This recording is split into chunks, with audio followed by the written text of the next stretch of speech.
Hi, welcome back. I hope you had a wonderful week and you're ready for another Insider. Today we continue, or we finish this month of March. Incredible, it's already going. And we talk about confidentiality and confidentiality agreements. What is a confidentiality agreement and what it is in our code of ethics? What should we do or shouldn't we do? And we will explore everything confidentiality today. So stick around for another Translator Insider. And before I start, I will apologize. It's a little bit dark in Sydney today, and the lighting may not be the best. So I apologize for that. And let's start talking about confidentiality. And confidentiality is something, well, I think for every translator, this is something that is always in our mind, and we all know that everything that we do is to be kept confidential. It is in our code of ethics. If you read, for example, OSIT code of ethics, confidentiality is definitely one of the clauses there, and we all have to abide by it. If you are a NATI certified translator or an OSIT member, you have to abide by that. The same happens with the Chartered Institute of Linguists.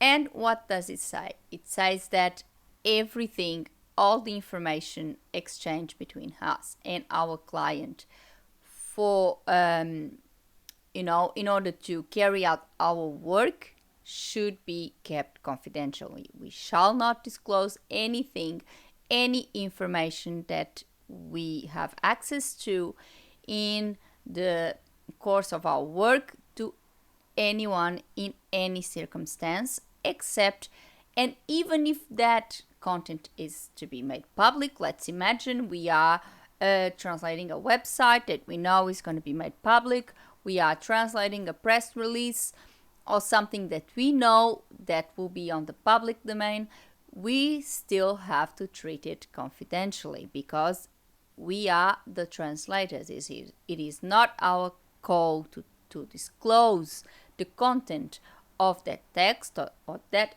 particular information.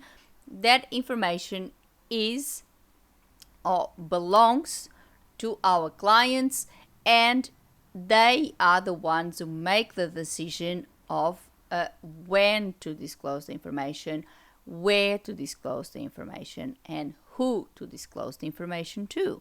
It is not our call, and that it's something that we all know, and it's something that we should bear in mind all the time.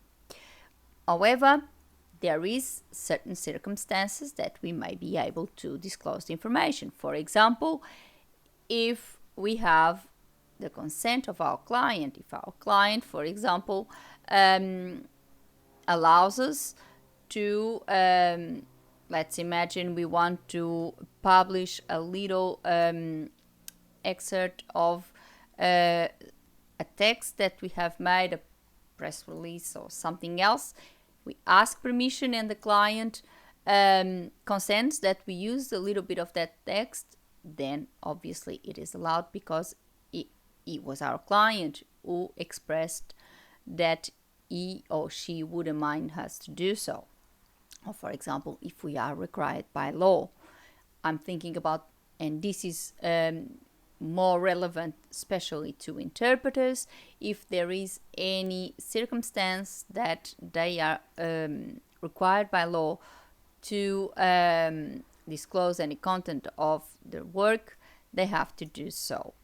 The same as translators, if for any legal reason we are obliged by law to disclose our work, then we will have to do so. But that's not something that is very common or happens frequently, because most of the times it is really a confidential thing and we don't really need to disclose. No one will ever ask us to disclose our work because it is confidential and everyone knows about that.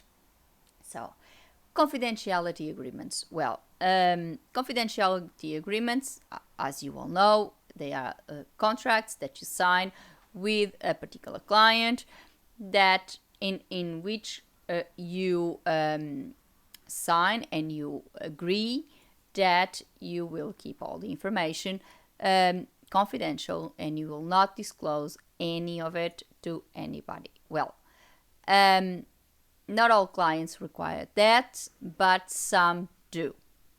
I'm thinking mostly law firms will do that because, and it's easy to understand, they deal with very sensitive information most of the times.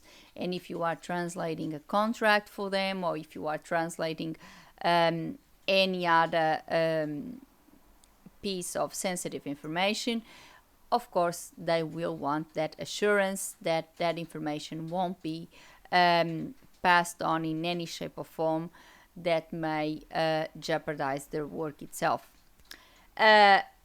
However, and even though we have that clause in our code of ethics and that should always be present, it is okay to sign a confidentiality agreement. It just comes as a reinforcement of that rule that we already have. So for us, shouldn't be a problem. I have certainly signed a few in my career. It's perfectly normal. It's nothing out of the ordinary. It's not a big deal at all. It's just a company trying to make sure that their information is kept private. And you can actually make that assurance for your client without a confidentiality agreement. When or how? In your terms and conditions. If you have terms and conditions, if you have on your website terms and conditions, and one of those clauses in your terms and conditions is confidentiality, and if you set up that you all the information that you acquire in the course of your work will be always kept confidential. Also, if you set there that you are a member of a certain association, for example, in my case, OSIT and Chartered Institute of Linguists, and that they themselves have a code of ethics that I must comply with, it is a reassurance to your clients that you are binded by that particular code of ethics that also mentions confidentiality.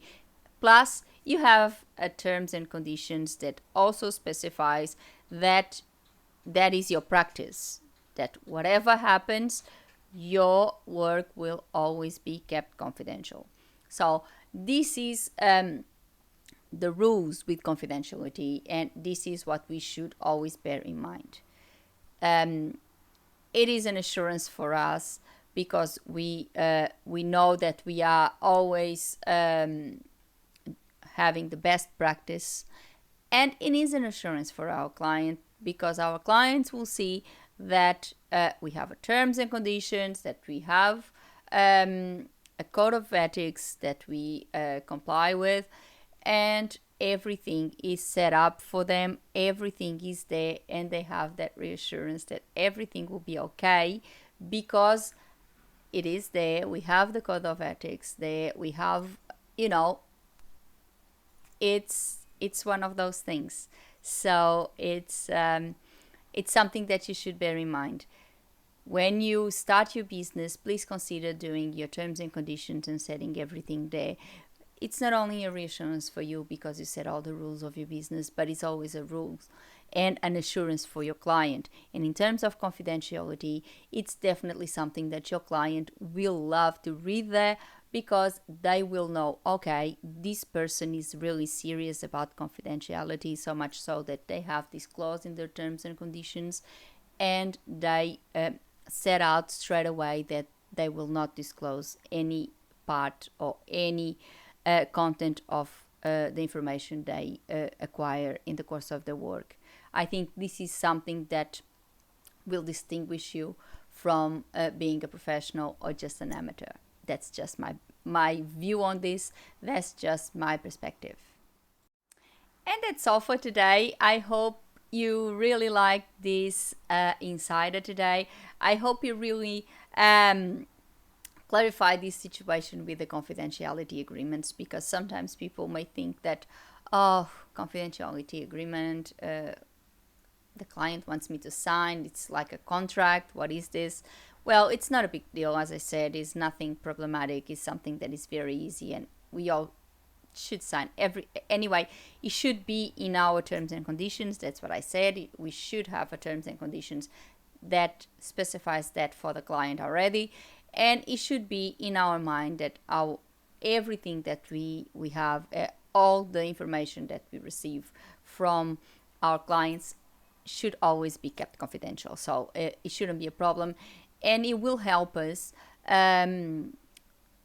gain that trust from our clients, and will help us acquire that reputation of being serious about our business, of being professional, and really caring about our clients and caring about the way we carry out our work, and be ensures our clients that we really serious about what we do, and we really want to do the best to serve them and to help them achieve their goals in a very, very professional way.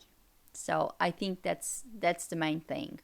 So, but if you have any questions, if you think confidential agreements may be redundant because you already have it on your terms and conditions, etc., etc., or any other opinion, please share. I'm always happy to hear from you and know your opinion. It's how we all learn. It's how we all grow. It's when we all have different opinions and you share opinions. We open horizons to different views, and I think that's really great.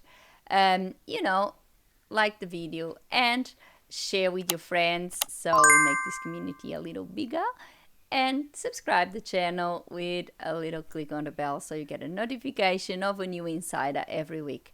Before I go, I cannot go without thanking you all for watching, wishing you a wonderful week, and see you next time. Thank you. Bye.